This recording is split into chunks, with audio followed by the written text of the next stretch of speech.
एक चिड़िया थी और उस चिड़िया का परिवार था। उसका एक अपना चिड़ा भी था, मतलब उसका पति।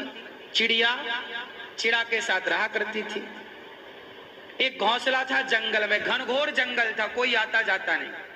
एक सुंदर सा घोंसला बनाया चिड़िया ने और अपने परिवार के साथ, अपने पति, चिड़िया, बच्चों के, उसके छोटे छोटे बच्चे घोंसले में आनंद से रहते। एक दिन ना जाने कहां से वहां एक शिकारी पहुंच गया, बहेलिया।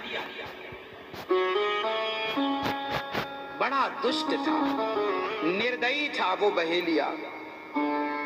पूरे जंगल में वो ढूंढा, उसे कोई पक्षी ना मिला बहेलिया को। एक पेड़ की छांव में जाकर बैठा, लेकिन वो बहेलिया ना रास्ता भटक गया था। बहेलिया भी जंगल में रास्ता भटक गया और संयोग देखिए कि भटकते भटकते वो उसी पेड़ के नीचे जाकर बैठा जिस पेड़ पर चिड़िया का घोंसला था। जब वो वहां बैठा तो वो भूख भूख चिल्ला रहा था, भूख लगी है, मैं मर जाऊंगा। पर वो जंगल में सुनने वाला कौन था? उसे एक भी पक्षी ना मिला, क्योंकि वो मांसाहारी था, पक्षी मारता, पका के खाता, पर मिला ही नहीं। तो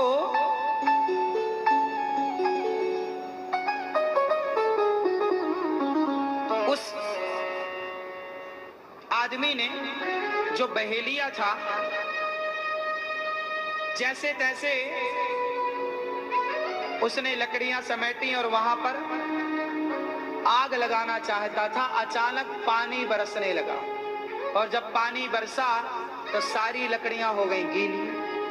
अब आग ना लगे।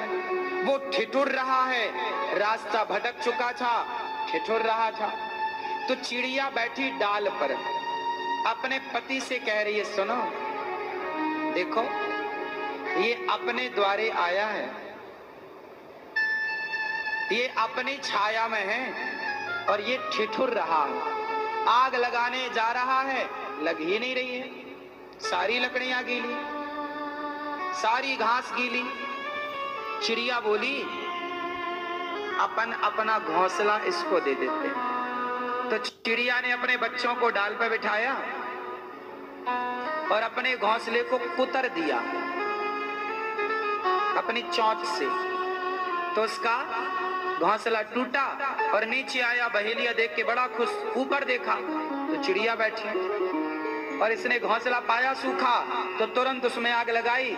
उसके माध्यम से उस लकड़ियों में अब धीरे धीरे आग लग गई और आग लगी तो उसका सर्दी दूर हुई, जान में जान आई। पानी बरस गया था तो पानी पीने का बंदोबस्त तो था, वो पानी पी लिया, पर भूख लगी। कोई अब दूर दूर तक पक्षी नजर नहीं आ रहा है, पर उसी पेड़ पर चिड़िया बैठी है, उसके बच्चे बैठे हैं और उसका पति है।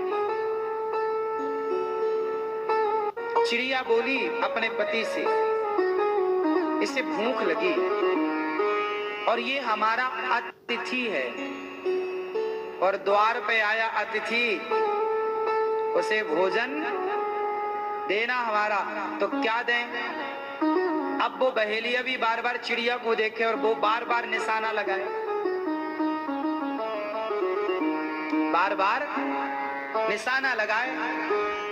उसे लगे कि कहीं चिड़िया उड़ ना जाए, पर वो चिड़िया तो खुद बैठी थी। उसने निशाना लगाया भी, धनुष उठाया, बाण चढ़ाया, उसको लगा ये चिड़िया मर जाएगी तो मेरा बंदोबस्त हो जाएगा।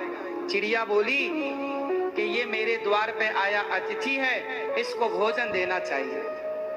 तो उसके चिड़ा ने कहा, मतलब चिड़िया के पति ने, कि कैसे भोजन दें,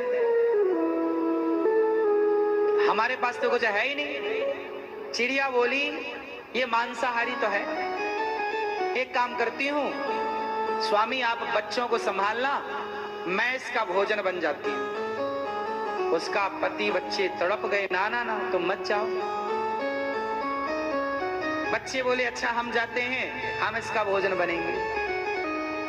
चिड़िया बोली नहीं, मैंने सुना है, देखिए चिड़िया है, पक्षी है, पर वो ये जानती है कि द्वार पर आया अतिथि भूखा ना जाए।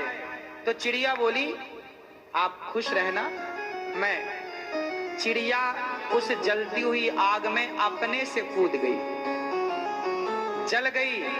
वो बहेलिया बड़ा खुश हुआ, उसे लगा कि ये गिर गई, और वो भूंज करके उसे खाया। जब उसकी भूख फिर भी ना मिटी, तो वो छोटे छोटे बच्चे बेचारे वो भी कूद गए।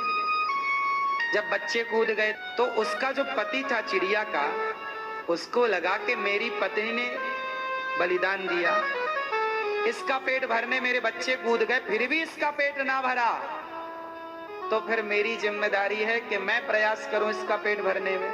तो उसका पति, चिड़िया का पति चिड़ा भी कूद गया, और जब उसे खाया तो इसे डकार आई, तृप्त हुआ।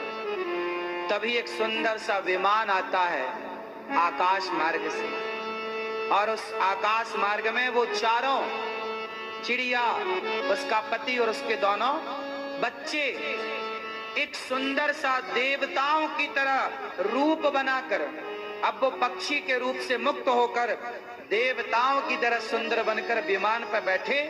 तो ये बहेलिया बोला आप कौन? तो पार्षद थे, विमान लेकर आए। उन्होंने कहा कि ये चिड़िया जिसे अभी अभी तूने खाया, ये उसका पति, ये उसके बच्चे। बोले ये सब कहाँ जा रहे? बोले ये सब बैकुंठ जा रहे हैं। क्यों? बोले इन्होंने पक्षी होकर भी द्वार पे आए अतिथि की सेवा की। जब ये किसी का पेट भरते हैं, तुम पापी हो, तुम तो पापी हो, तुमने हत्या करके जीवों को खाते थे तो तुम पापी हो, पर भले पापी हो। पर चिड़िया ने तो अपना धर्म निभाया। मेरा धर्म है कि मेरे द्वार पे जो आएगा भोजन कराऊंगा। अब वो पापी है कि पुण्यात्मा ये भगवान जाने। मेरा तो धर्म है भोजन कराना। तो इन्होंने जब अतिथि का धर्म पूरा किया, गृहस्थ खा, तो देखो बिना जप तप के ये आज भगवान के धाम को दिव्य शरीर पाकर जा रहे।